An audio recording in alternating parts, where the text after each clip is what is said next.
लागता जवानी में जा भतार बारे सऊदी हमार ठार भइले हमरो सामान भतार बारे सऊदी हमार लागता जवानी में जा भतार बारे सऊदी हमार कैसे बताई सखी हो जियल भइल जीवन भइल दुसवार भतार बाटे सऊदी हमार ठार भइल हमरो सामान भतार बारे सऊदी हमार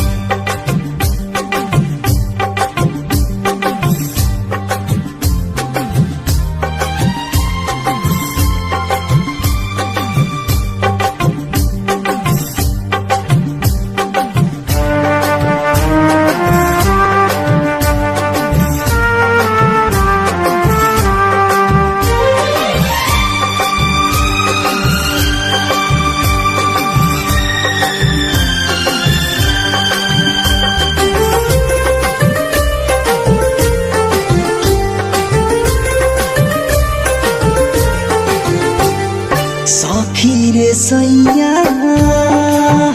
बड़ी बार निदर नहीं बुझेला कबो हमरा दिलवा के दर सखी रे सैया बड़ी बार निदर नहीं बुझेले कबो हमरा दिलवा के दर काहे रहेला दूरी नहीं बुझे मजबूरी ना जाने कैसे हमसे रहेले दूरी कैसे जाई सेज पर हम यार भतार बारे सऊदी हमार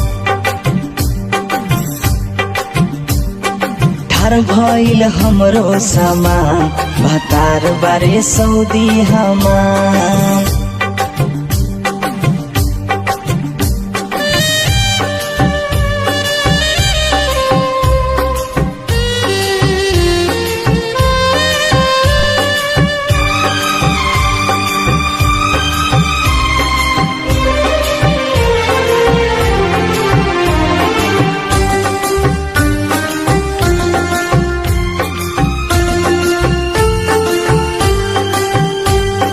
राइटर अखिलेश से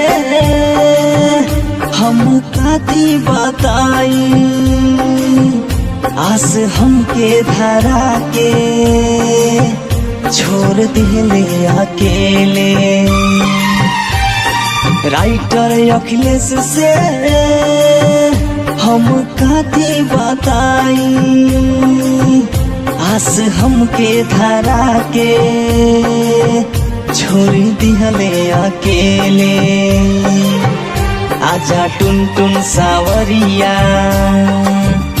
देसे अपना तू हाली संगे रहेले आजी नहीं देवेले कमी।